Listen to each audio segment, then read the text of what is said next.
Good evening. Good evening, everybody, distinguished guests on our panel.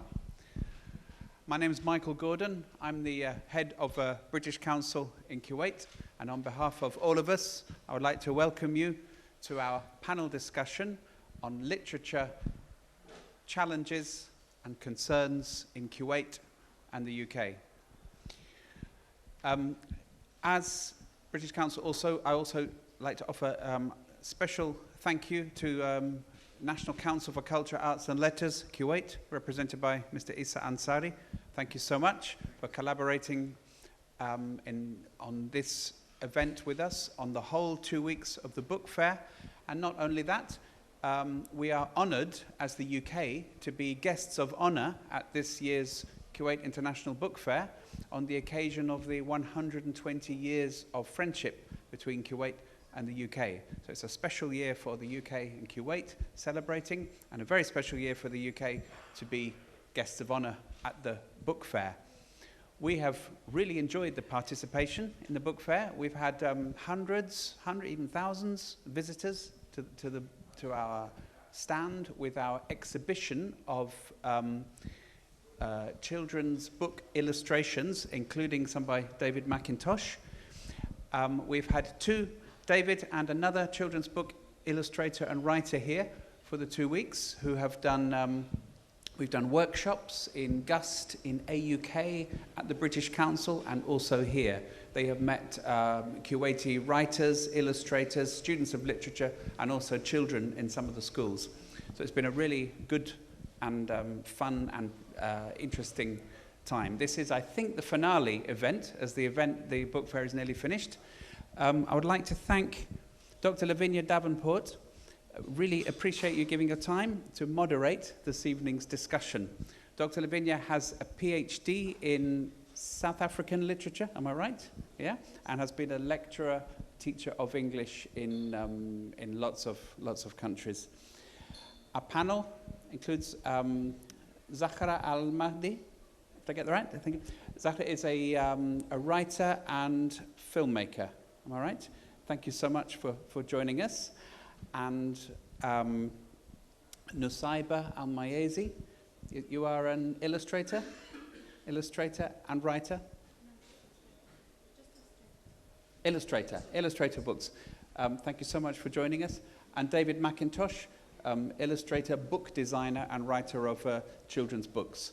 So I will ask Dr. Lavinia to take over now, and I'm looking forward to the discussion. For me, the one big challenge is in the age of so much entertainment online, how do we ensure that future generations carry on reading? But obviously some of them do or want to, or we wouldn't have had so many visitors to the book fair. Thank you. Great. Well, thank you very much, Michael. It's marvellous to see you today and to have all of you here offline and going to enjoy and participate in our event. And I'm rather excited to see a few members of my own community here tonight. And we hope that it'll be an interesting evening. So I think we should first of all let the girls talk, and then afterwards, David. So let's start with Zahra, shall we? You tell us a little bit about yourself, how you became an illustrator and an animator. Okay. So this is going to be a long story. ودي أتكلم بالعربي بس علشان نصير كلنا قاعد نتكلم. ممكن أوكي. أنا أسمي روحي فنانة عادة لأن أنا بديت كشخص يصنع أشياء. فأنا أي شيء أشوفه بينقط وأنتو بكرامة بالزبالة أخذه أسوي منه شيء نقدر نستخدمه. أحب أصنع أي شيء، أحب أخذ شيء أسويه حلو، وشفت إن عندي مواهب إني أنا أصقل شيء، إني أنا أفتش أشياء، إني أنا أصنع مكاين، وهم إني أنا أرسم وأصمم. لما صار أكو سوشيال ميديا وصار أكو انستغرام، أنا أكثر شيء كنت أحطه هو رسماتي، فالناس قاموا يعرفوني كرسامة. بس قبل أي شيء أنا وحدة أصنع أشياء وأحب أغير أشكال أشياء. بس هذا اللي أقدر أقول. أدري يعني وايد السالفة عامة، لكن هذا اللي أقدر أقوله عن نفسي وشلون بديت أرسم. Were you born an illustrator? Do you think when you as a child you knew you were going to be an illustrator? أنا ما أشوف إن أحد ينولد شيء. وايد ناس يسألون إذا الإبداع يدرس أو موجود بالناس يعني من أول ما ينولدون. أنا أشوف إن الإبداع يدرس، بس حال أي حرفة أو قدرة في ناس أحسن من غيرهم. I think the only thing that you're born with is a sense of humor.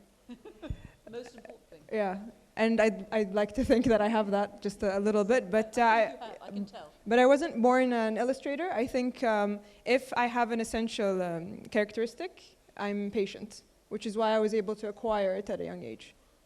That's all I can say in terms of yeah.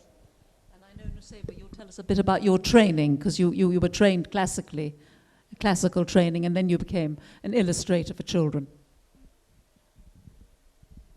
Okay, in Arabic I have to talk. إذا بتكلم عن كرسامة قصص أطفال، أنا بدأت في الموضوع كفن تشكيلي من سنوات، وبعدها انتقلت لرسوم قصص الأطفال من تقريبا 3 سنوات أو تقريبا 3 سنوات. فبالنسبة لي كان الموضوع النقلة من الفنون التشكيلية كفاين آرت وكلوحات زيتية وكووتر كلر والكلاسيكية اللي كنت فيها، وبعدين اتجهت لأدب الطفل. هذا الموضوع خذ مني جهد ووقت، وما زلت طبعا أن أنا أفهم أدب الطفل وأركز فيه أكثر يعني في كرسومات يعني. فبس الموضوع كان، بس هذه النقلة كانت بالنسبة لي صعبة يعني أن أركز في هذا المجال وأشتغل فيه، وما زلت يعني أشتغل في قصص الأطفال. And it's always about children's Yeah, illustrations. yeah. You don't do the adults. No, just children's. Yeah. And what do you think is the difference between a child's imagination and an adult's? Totally different. Yeah. مختلف. الكبار يمكن أنا يعني عشت هالشيء في الفنون التشكيلية كمعارض وتشكيلية، ومخاطبة الكبار مختلفة تماماً عن الأطفال. يعني ما أقدر أتكلم بهالشيء من ناحية خبرة، لأن أنا ما زلت أعتبر نفسي يعني جديدة في المجال. يعني ما عندي الخبرة الكافية اللي أنا أتكلم عن شنو الفرق بالضبط، أو يعني ما زلت أنا في المرحلة نفسها، ما زلت في البحث نفسه يعني. Great. Well, David, now your turn. Tell us a little bit about how you got to where you are, why you're here today. Why I'm here? Well, I'd like to thank the British Council for a start.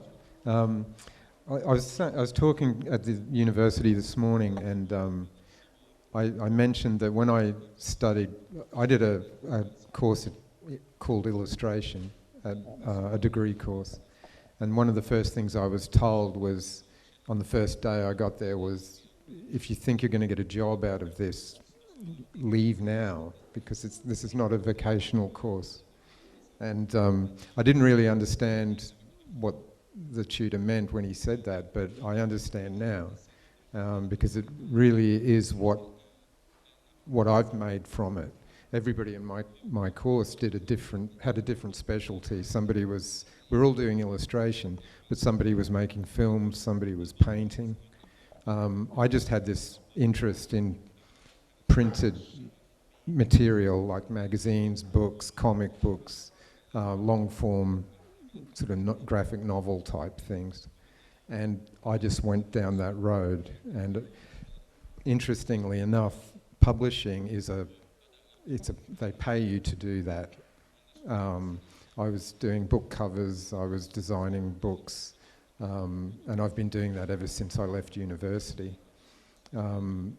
And I love it, you know. But I didn't know I was going to go into children's books. That just happened to be something that I ended up doing one day. I love telling stories in many pages, in a linear kind of fashion. Yes. And children's picture books is perfect for that. What do you feel about the text? I mean, you know, getting in the way. Getting in the way of my storytelling? Yeah. Well, I like illustrating other people's texts. Yeah. but I also do I write my own stories. And as a designer, I write my stories, I illustrate them, and I design the book. Yes. And it's my own world, you know. Yeah. I don't have to work with anyone but the editor, really. Yes. So it's quite nice. However, I love working with other illustrators and designing their books because everybody works differently, and I'm learning something every time I work with somebody new. Yes. It's terrific. You know. And to what extent do you actually work with somebody else, or are you doing it all? Is it all from your mind, text and illustration? Me? Okay, so I have my debut comic book. أول كتاب طلعته كان قصة مصورة اسمها نحن المستعارون، وهذا كان كتاب أنا كاتبته وأنا مسوي الرسومات كلها. أنا أشوف بالنسبة لي أنا وايد صعب إن أنا أخذ كتابة شخص ثاني وأرسم عليها، لأن أنا أشوف إنه لازم يكون مخ واحد وراي واحد وناس متعاونين، وهو أعتبره collaboration تعاون أكثر من ما هو كاتب ورسام. الكتاب اللي أنا سويت له رسومات كان كتاب مع الكاتبة بثينة العيسى، وكان كتاب للكبار، لكن طريقة كتابته كان كتاب أطفال. والفكرة اللي بالكتاب كانت فكرة أنا وايد قاعدة أحاول أوضحها which was الاثنينية, like binaries. So it was an allegory about a city that personified fear, love, and thoughts. So I was giving. Yes. بس لأن أنا كنت قاعدة أعطي محاضرات عن هذا الموضوع وايد كنت قاعدة أتكلم فيه، حسيت إن هذا الكتاب أنا لازم أسوي له رسمات. it was more of an exception، كان استثناء بالنسبة لي إن أنا أسوي. بس عادة ما أقدر أرسم حق شخص ثاني، هذا بالنسبة لي أنا. بالنسبة لي الموضوع بعد صعب نفس ما ذكرتي. كوني أنا يعني بديت في الفنون التشكيلية كرسامة من سنوات، يعني بشغف، يعني ما كنت فنانة يعني بتفكير تجاري، أو كنت أشارك في المعارض بهدف أن أنا أبيع اللوحات، وهذا شيء مو خطأ، ولكن أنا كنت شغوفة بالفن يعني وما زلت.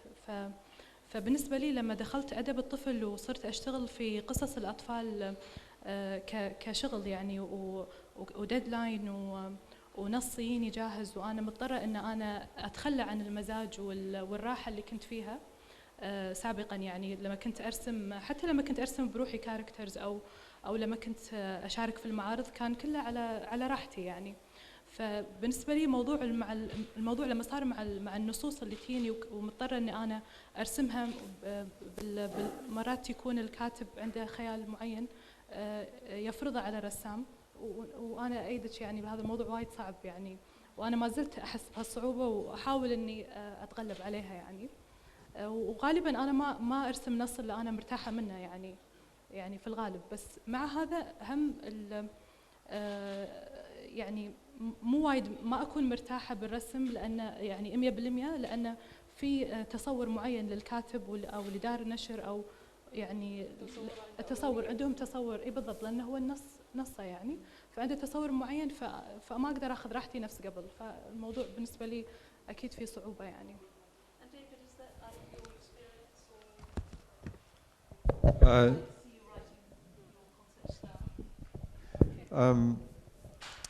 I think it's always a compromise the minute you step into that publishing process, because all of a sudden you're dealing with more people who have an opinion and an input. And as an illustrator, I believe it's my interpretation of this text if I'm doing someone else's text.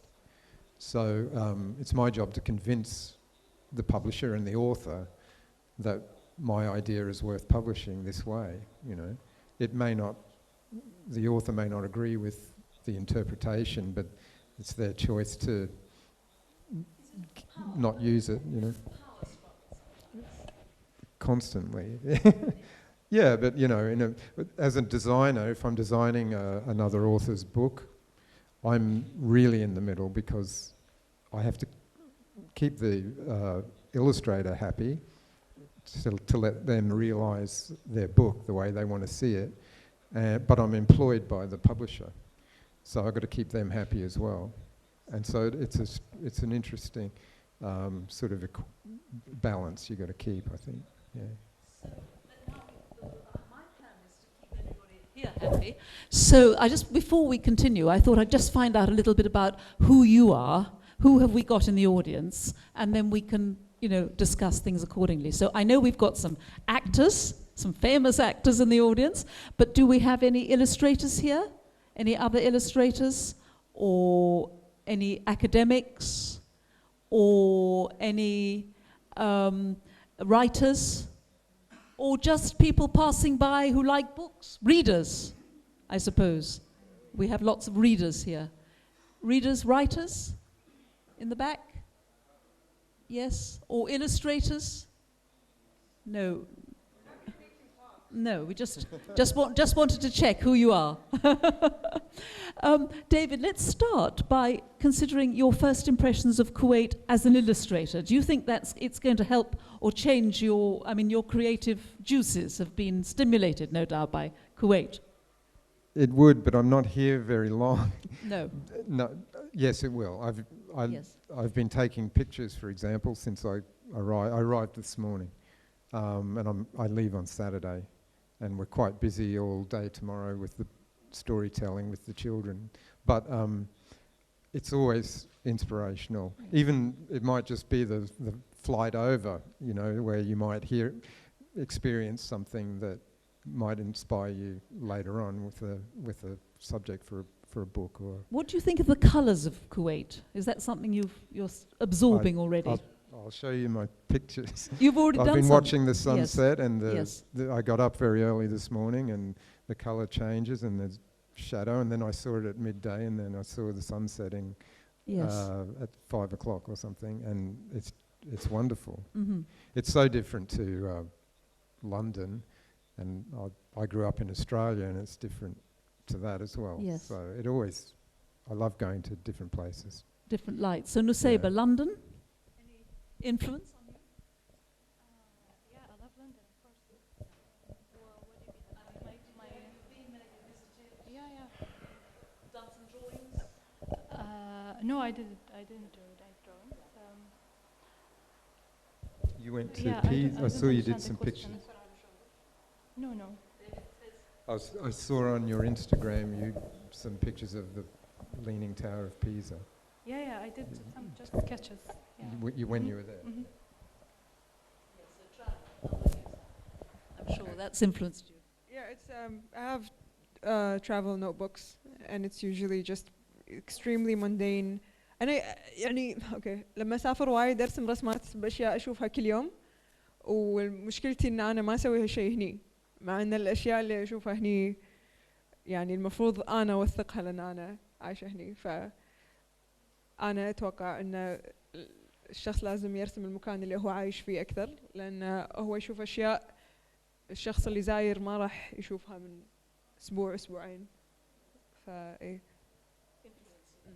Travel. So let's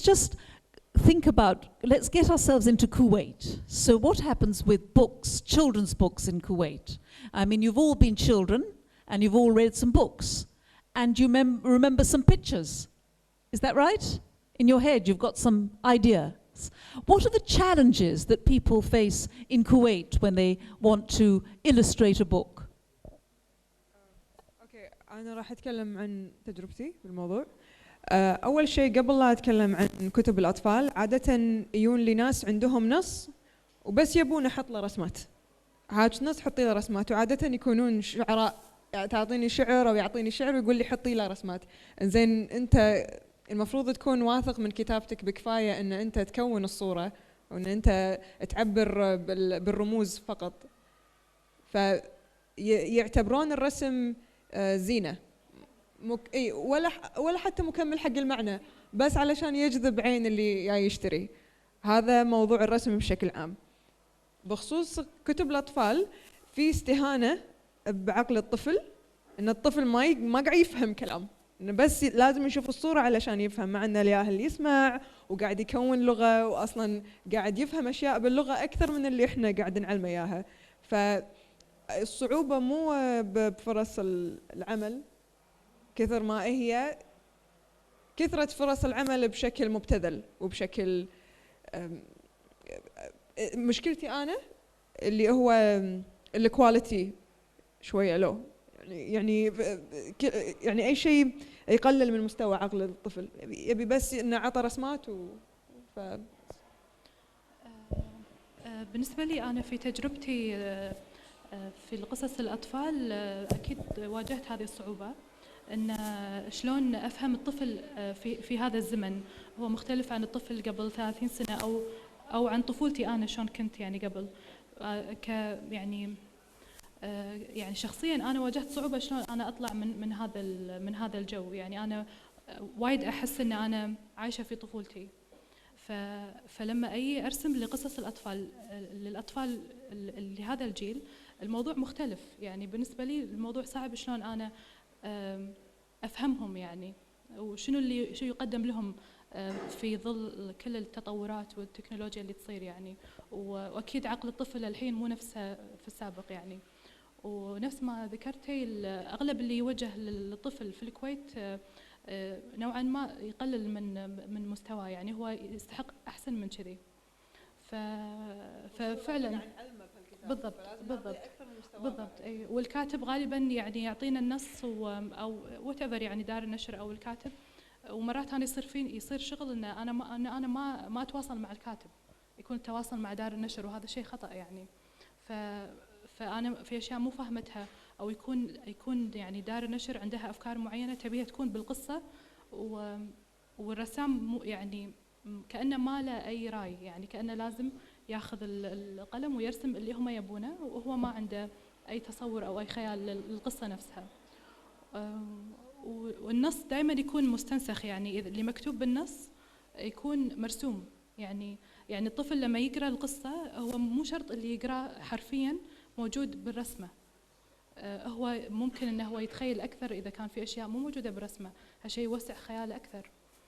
فالقصص عندنا بالكويت او اعتقد بشكل عام في الوطن العربي فيها وايد هذا الامر، ان القصه مو وايد يعني توسع خيال الطفل.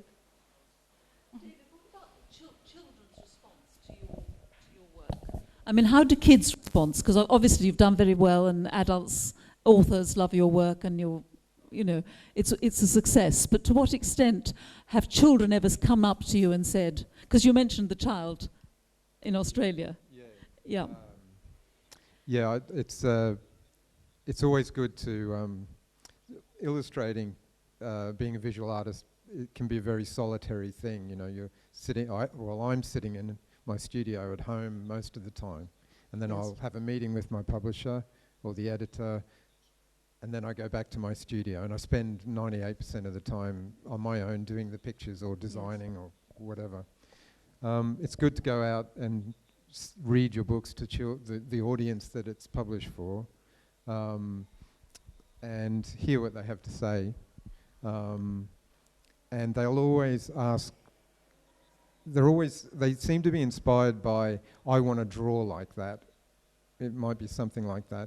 Or I don't think, or they'll say what they think, you know, and they'll say that I don't think that person is a good person, or I don't like how you've drawn that picture. They're very honest, and it's very refreshing, because a lot of that you don't get from the publisher, the adults that are making these things, you know. It's wonderful to get the feedback. Have you met any children in Kuwait yet? Not yet. Not today, no. but maybe tomorrow. Tomorrow. So that's going to be. So before we continue, have we, at this stage, have we got any questions in the audience from anybody? Anybody got something? Please. I'm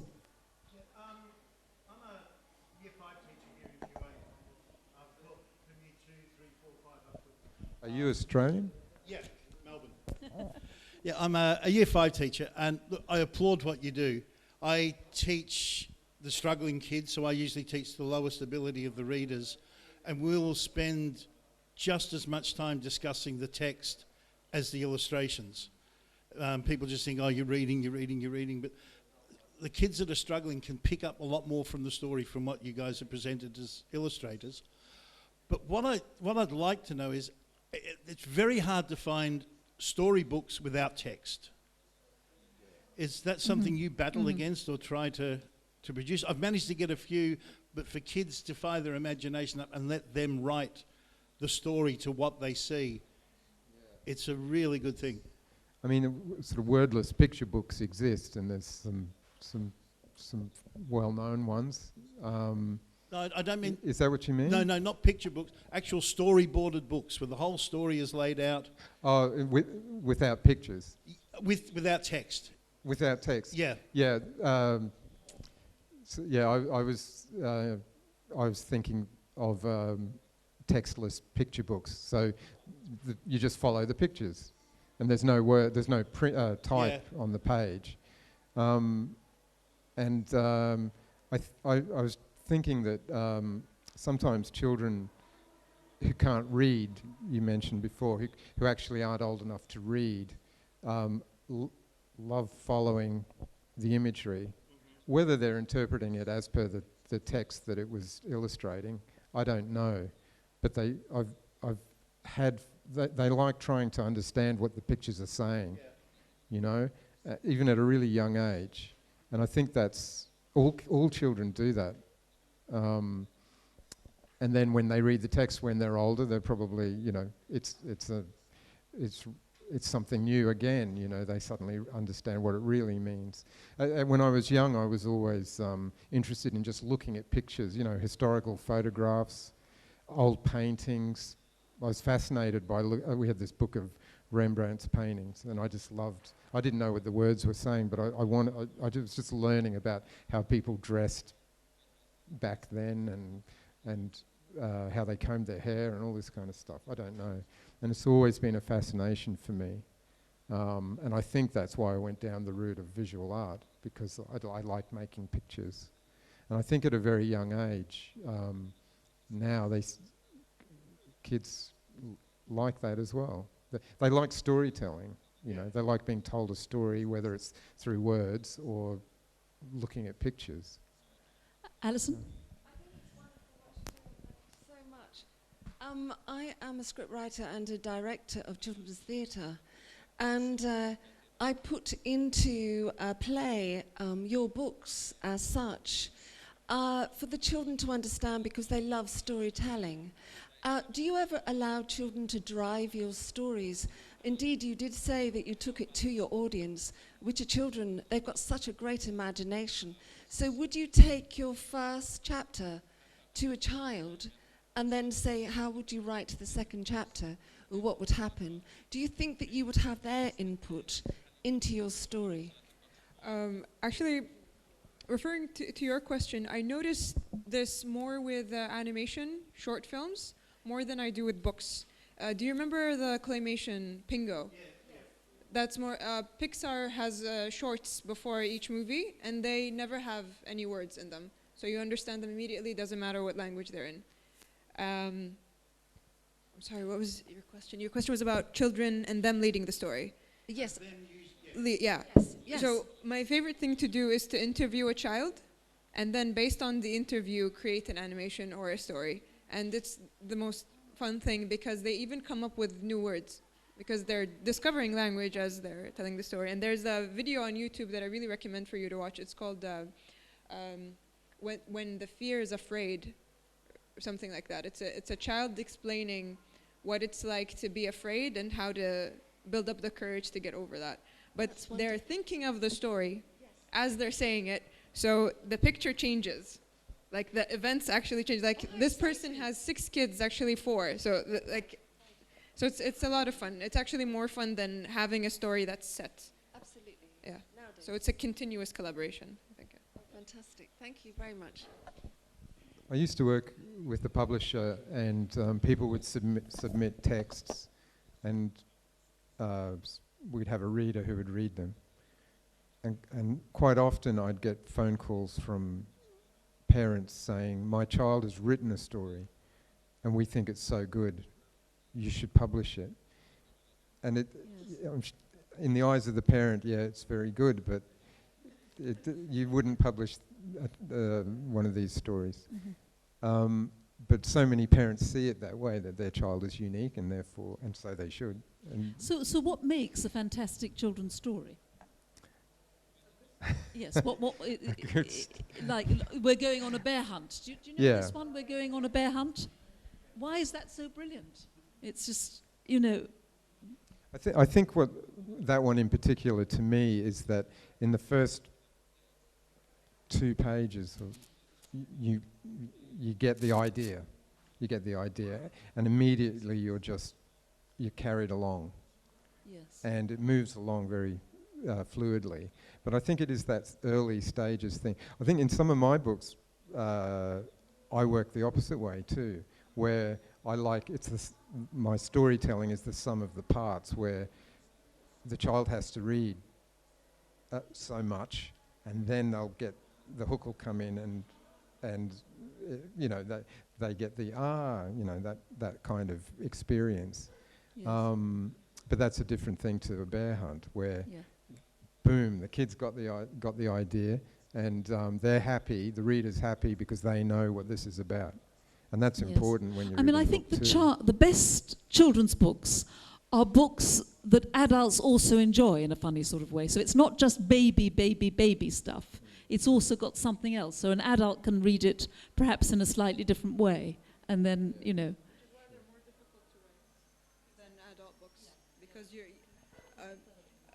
كتب الأطفال كتابتها أصعب من الكتب اللي هي تعتبر حق البالغين، لأن أنت قاعد توجه حق الاثنين، مو قاعد توجه حق الطفل بس. هذا كلش غلط، ما يصير.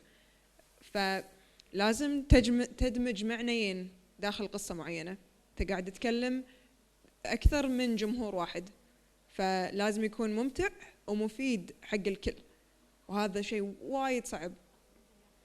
لا يعني مثلا توي ستوري، هذه القصص يعني لازم تكون ممتعة حق الكل، لأن موجهة حق الكل. I see in the audience one younger person, the guy over there in red, just you over there. What kind of books do you like reading?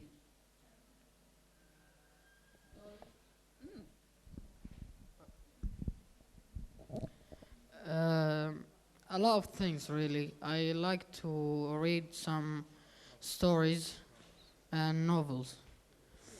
Just that. What about pictures? Do you look at the pictures? No, really. No, it's the text that interests you? Yes. Mainly. Yes. So have to start now. And do you write some stories yourself? No, really. Not yet. Not yet. Soon, inshallah. What? Yes. I don't know. Superhero comic books? I read mangas. Manga, okay. Yeah. And these are the drawings are really nice in those. Pretty difficult. What? The drawings are really nice in mangas. Yes. Okay. I collect comic books and all different kinds of things that I like, and even if the text doesn't do anything for me, if the artwork is fantastic and I admire the way this looks or the way it's designed, I'll still buy that. Just, you know, I'll put maybe the content of the text isn't to my personal taste, but it won't stop me keeping this object as something that looks good on my, you know, table or something like that. I mean, I'd rather it, you know, both the text and the illustrations to be on the same level, but it doesn't always work that way. Yeah. And oh yes, please. This is Fathiya Al-Haddad. Actually, I'm surprised that we never ask children to draw. How come for big old people, the old people write, and even for kids, the old people draw? Okay, if we read the text for him and let him imagine and draw, I think we are getting a good material, spontaneous material, and we touch the imagination of the child. We read and we discuss, but we are not looking for the picture in his head. So he's not drawing, and there is no collaboration. I mean, if a big one, an old one paints, and then next to it, a paint of a child. Yes. So we It should doesn't let have children to be do good. more. Yeah, it doesn't have to be good painting, but it's good to convey. Yes. To convey the imagination, not the message itself, okay? Yeah. But we are not saying, the children himself he's not participating in something that is produced for him. No. So we need more children to be doing more stuff. So where are the kids tonight? Next year, the kids are coming. You had a question. When I watch my class listening to the story, I can see that each one of them has a different picture in their mind, which shows how difficult your work is.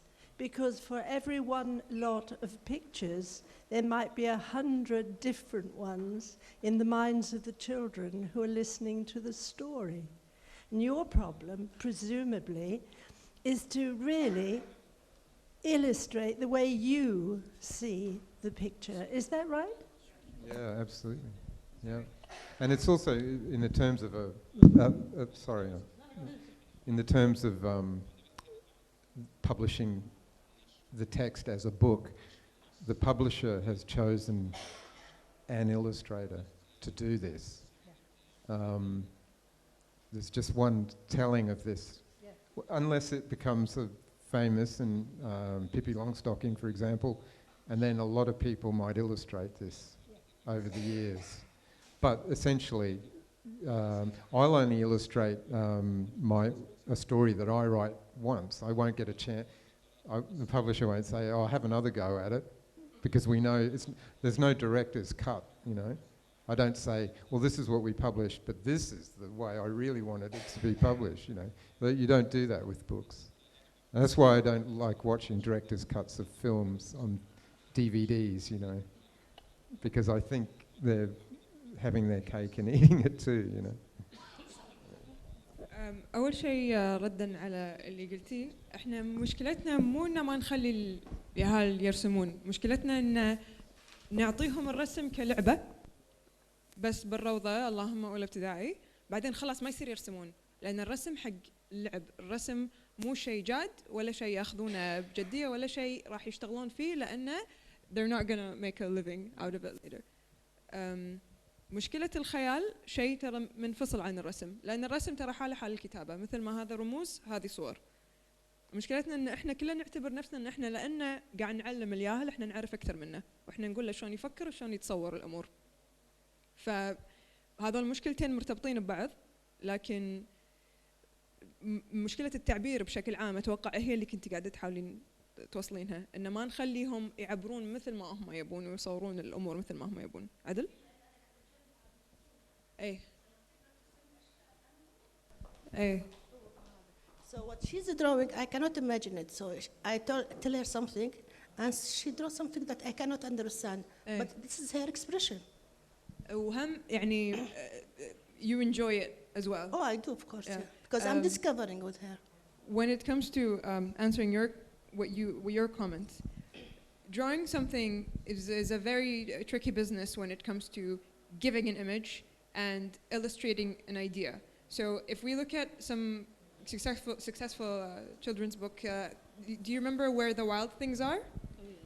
So the writer is the illustrator, and when he first wrote the story, it was Where the Wild Horses Are, but then he discovered that he can't draw horses. Oh, really? Yeah, so he just changed it to things. And things is much more frightening because there are things everywhere, aren't because there? there isn't like a clear image of it. And I also think that that's what makes Dr. Seuss successful, because the figures in the stories aren't exactly human, they're not animal, they're humanoid. And it's really the rhyme that gets you more than the illustrations. So you have to be in the middle of something realistic and something that makes no sense. So, and I think it's constantly being reinterpreted. You know, the author has written their text with this idea in mind, and then the illustrator gets involved, and they extend the text with their storytelling with the pictures, and the two are merged, and then the reader's reinterpreting that, and then a book of mine got it on a short list for a prize, and they had one of the judges speaking about it, and the judge had her interpretation was very different to what my idea of the story was. But you know, that's fine. But I'd never heard her interpretation before. And this just goes on and on and on. So as long as the essence of what you're trying to tell has made its point, I think that's really important. So. We were just talking now about where the wild... Oh, here. Question.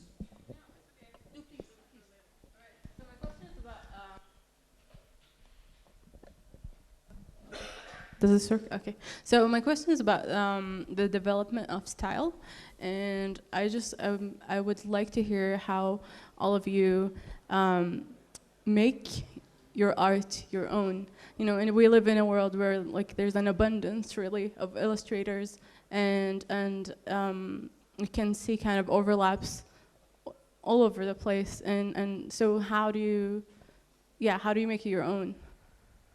Okay, so. This is a tricky question because if I'm going to simplify it, I would relate it to the question of identity. People think that they can give themselves an identity, but it really depends on your context. That's number one. How successful you are and how recognized you are is a majority of the time based on luck. So I live in Kuwait, and it's a very small country, and it's a country where not a lot of people are artists, so it's easy for me to be recognized. That's luck. Another thing is that me as an illustrator or an artist isn't a title I gave myself. It's a title Instagram followers gave me, and I just accepted it. It was bestowed upon me. So the type of, I didn't even know I had a style. I just thought I carry an ink pen because it's the lightest thing I can have in my bag. And suddenly I'm that person that draws with ink. So I like it. I wouldn't have it any other way. I'm just saying sometimes it's not really up to you to have basma. So yeah, that's mine. بالنسبة لي موضوع الستايل في الرسومات هو يعني هو يأتي من نفسه يعني ما أدري شلون أجاوب على هالسؤال صراحة مو سؤال سهل بس هو يحتاج وقت يعني وحتى ردا على موضوع الأطفال إنهم يشاركون في موضوع الإلستريشن هم الأطفال أنا أستعين فيهم في تصور الشخصيات أو في الخيال اللي هم يعني يعيشونه أنا ممكن يكون مو في بالي فممكن أنا يعني أخذ منهم بعض الأشياء اللي غايبة عني فهو ما أدري ما أعرف شلون أجاوب هو يكون من نفسه يعني الكاركترز أو الستايل اللي أنا أرسم فيه هو يجي مع السنين ومع الوقت يعني مع الخبرة. And what makes a picture your picture? I think when I was at art school, one of my tutors whispered in my ear one day, get that out of your system, you know, because I was obviously being influenced too heavily by whoever it was at the time.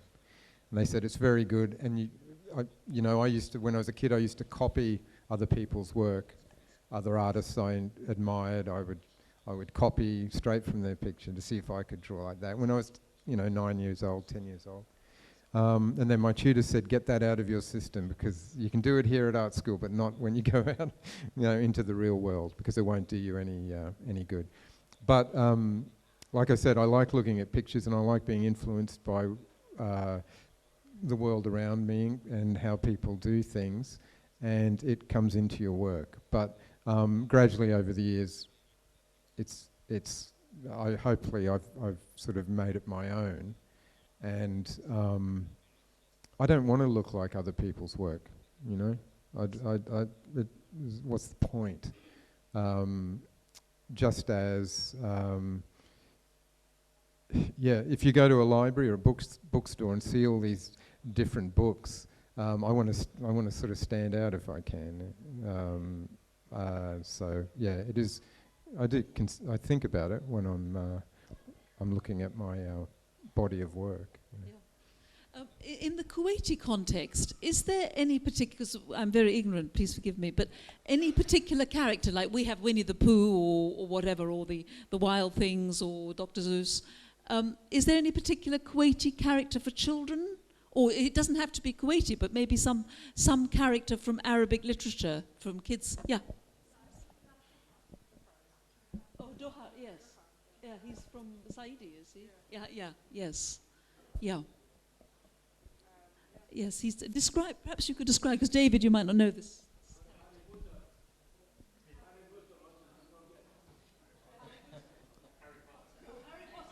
Never heard of it. عبالي علي بوتر شيء طايفني. علي بوتر. هاري بوتر كان هاري بوترز and ويلز and اسكتلندا everybody كل عام وانتم بخير. وانت بخير. كل عام وانتم بخير. Juha is a simpleton, which is why he's funny. So yeah. So he does funny things. Yeah. Yeah. He has a donkey and he tries to, I don't know, look for the fastest routes for things. It's just, but I think that's where it originates from. I'm not sure.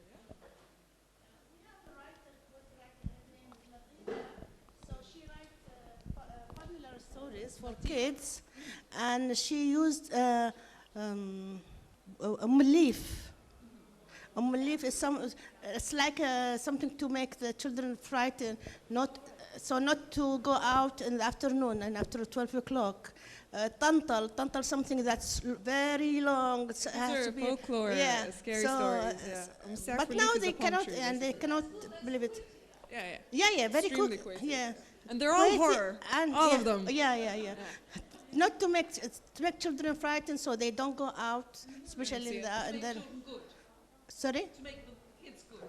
To make them stay at home, because the tantal, you will get out in the road and he will catch you and you will be disappearing and so on. So it's imagination just. What does he or she look like? Well, tantal, it means he's very long. Now, if you see somebody is tall, you say, أنت tantal. So you're tantal. So الساعة في الليف is something like lifa. You know lifa or lofa? هي نخلة. الساعة في الليف نخلة. نخلة, but the material lifa is coming from also نخلة. So something also with the environment, with the tree. So it's only imagination, but there is nothing drawing about it. Now they are trying to draw it, okay? But it's never been seen. It's oral, beside the jinni, of course. Huh? Yes. So that sounds interesting, these different characters from Kuwaiti literature, because we don't know, we would like to know more, all from Arabic literature, mostly translated. I don't know, but just speaking about my childhood, it was mostly translated Mickey Mouse and even مجلة ماجد had a few, but they weren't even لولو الصغيرة wasn't. ميكي مجلة ماجد. بس لولو الصغيرة was also. ماجد. كانت فرنسية لولو الصغيرة. أعتقد. فرنسية؟ مجلة ماجد هي أعتقد. موزة أي. So these are influences on you today, or? I don't know. No. Until now. Yeah? مش شنو فيهم؟ ميكي ماوس؟ طفولتي يعني. إيه أوكي. ما زالت يعني بالذاكرة. Okay. So your pictures, Museba, are very soft. I don't know if you've seen Museba's pictures, but they're soft and very gentle. You haven't got that dangerous character, that Kuwaiti character keeping you. You know, your. No. Yes. أحب أرسم بالسلام يعني ما. أنا عكس الرب. You've got some scary ones. Everything I draw is scary, apparently. I don't even intend for it to be so, but everyone is scared of everything I draw. It's a bit dark for the taste of the public. I tried very hard to illustrate for children's books. It's not. No. I don't even draw pupils. I think that's key. The key is drawing eyes, I think. Yeah.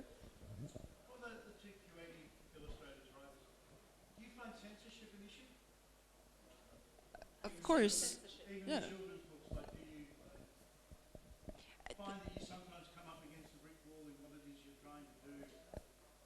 Well, when it comes to children's books, maybe that's only for me, but I get censored even with the way things look.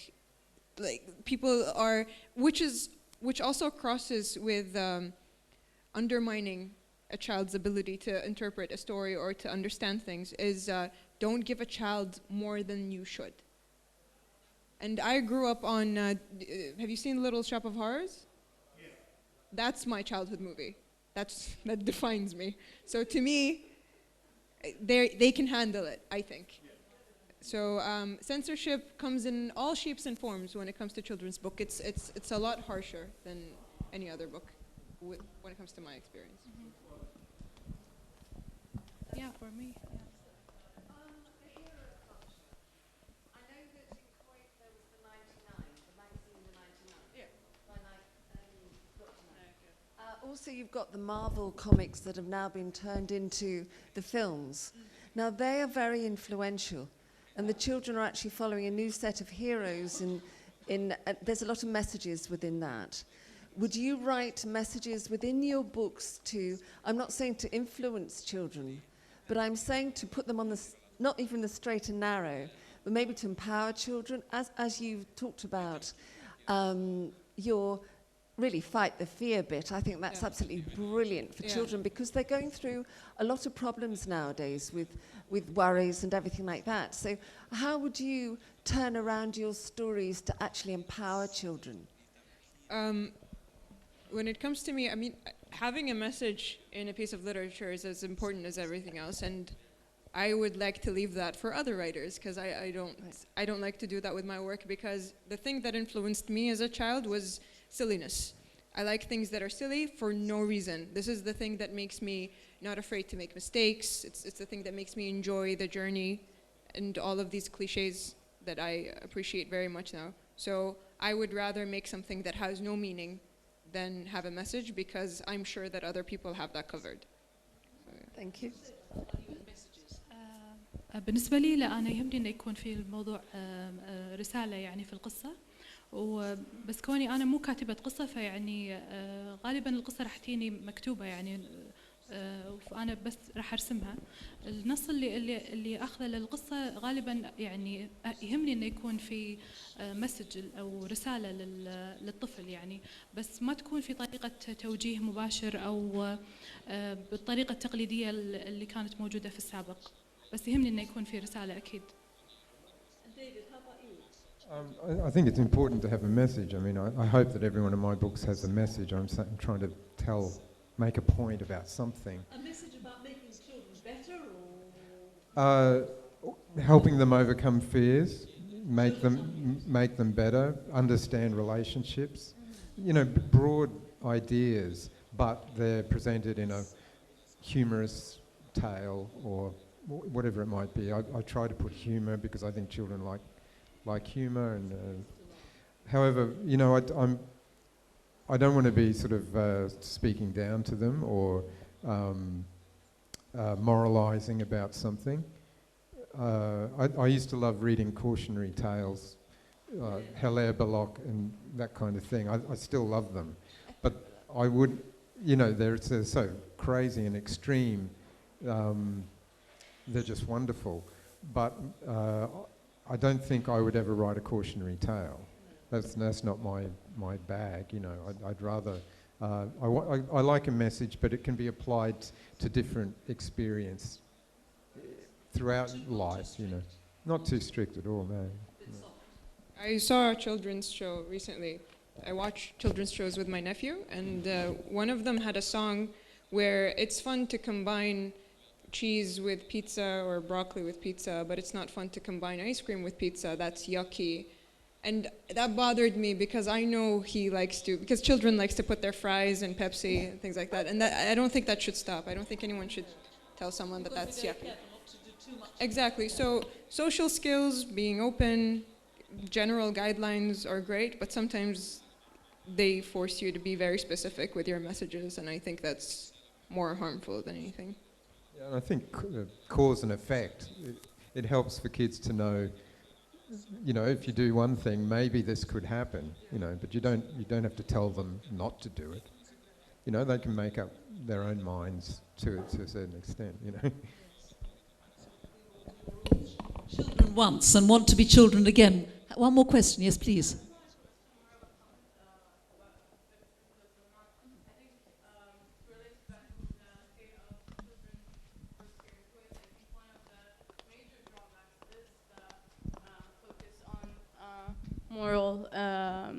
of instruction, and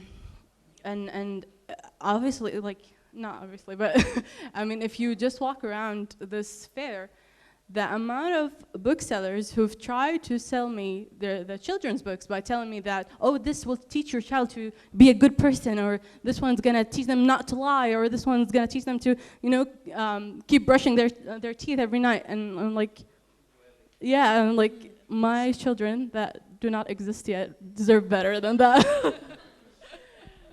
Yes, you want them to be freer spirits and so on.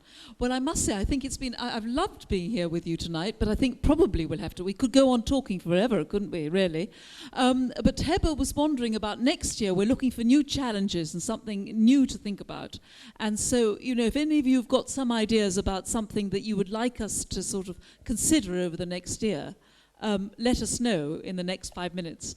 I think one of the interesting things one could do is for a foreigner, is to try to find out what Kuwaiti kids' stories you have, because you were mentioning them. What kind of literature, even small little stories, and then make them available for non-Kuwaitis. I mean, Alison, you have some concept of what's going on or what has gone on. Thank you. People send me books regularly, and they're incredibly exciting. I've read a book called The Mischief Diaries about a little girl who's grown up in Kuwait. It's so funny and so brilliantly written. That's the next script that I'll be writing about Kuwait and what happens. And it's very exciting at that. So people send it often because Arabic people were the best storytellers ever. Yes. Really, I'm still trying to learn the way that you storytell. We try and put that storytelling within a show, and therefore it's visual as well as oral, as well as emotional as well. Isn't that lovely to hear that there's humour and it's fun? It's funny. So that, I think, would be a challenge, is to find out about all the fun that there is in Kuwaiti stories, It's or so even much. in Arabic literature, maybe, not just Kuwait, but in the wider world, open up for us lot. And for you, David, to inspire you in the future. What's next for you? Tell us about what you're working on. I'm always working on ideas in the slush pile, so that I've got stuff to show people. If they don't like the one I show them, I can reach back and there's another one. How about this? And I think for me, I'm always generating material for that. Because I love doing picture books, and I want to continue having a book out a year at least, you know. Yeah. So, and to do that, I have to be able to have some fuel in the tank, you know, to show people stuff. And I'm generally working on books for different publishers, designing I'm doing a book with Lauren Child at the moment. Yes. Very famous and well known. Which is Pippi Longstocking. Yes. So that'll be Pippi Longstocking, something to look out for. It'll be coming to Kuwait, I hope. Get it translated by one of these two lovely girls. Why not? Nusayba, what are you working on? حاليا الحين اشتغل في قصة اوكي اشتغل في قصة المفروض انها تنشر يعني قريبا واشتغل انا في مجلة العربي الصغير ارسم قصص اطفال على مدار السنة تقريبا. And how about you, Zahra? I know you're doing lots of stuff, yeah? Lots of scary stuff. Scary stuff, yeah. My job is social media representation, so companies come to me and I make artwork for social media. But I'm also working on a show. It's an educational show. And I'm doing a book of accents. So I'm trying to illustrate the way people speak. In different parts of Kuwait? Different parts of Kuwait and their history. So we'll see how that works. Yep. So great. I think, is this the time, Michael, for us to say goodbye? Pity, because it's been really good fun. Thank you very much for your participation. And David, Nusayba and Zahra, thank you.